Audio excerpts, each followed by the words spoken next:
Let's see, where did I leave off? Flat tire, side of the road. This thunderstorm came through, just dumped water. I waited for the tow truck for an hour, and they kept saying it wasn't ready yet.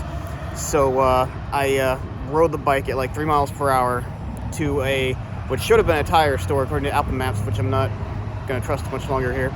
And it took me to some kind of like a semi-service center, and it was just pouring down rain when I got there, and they invited me in, and just to get out of the rain, got the bike out, but it was too late. Everything was already soaked, so all my clothes and everything. I should put some cover over it, but I mean, at that point, it was too late anyways. So yeah, we messed around with the air compressor and tried to get some air in it. Finally, we got it to take. When I was on the side of the road, I poured water on it, and I couldn't get any bubbles, so I thought maybe it's the stem, I don't know. I didn't have a whole lot of water, though, so of course, the rain was very helpful here, because we very quickly saw where the leak was after they hit it with the shop air. So I keep running some ideas of how to get the tire replaced, or get a tow. And finally, I just whipped out my plug kit and plugged it. The nearest place that had tires that they could put on my bike was 46 miles away.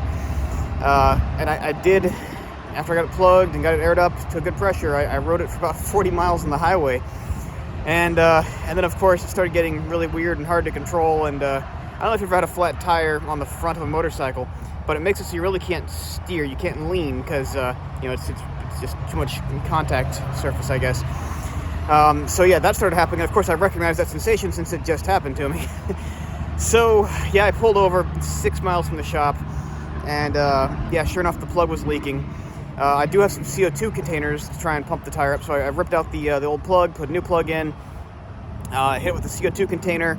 It leaked again. It's a bad hole. It wasn't just a hole; it was like a defect in the tire, where it was bubbling out. And I don't know. I don't think it was a regular puncture. I think something failed on the tire. So yeah, put a third plug in, hit it with my second to last can of CO2, and it held a couple PSI, enough that I could kind of safely roll at like 20-30 miles per hour. It was pretty frightening, but it moved. So I got the last 6 miles down, got to the shop. They said 2 hours to get the new tires on. It ended up being 3 or 4.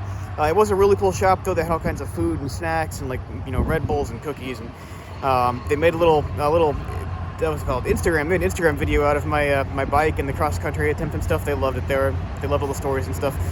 Yeah, so I made it 46 miles over 6 hours, 8 hours. And I went 40 more here to this charger, and I'm just west of Houston. I guess 60 miles now, probably.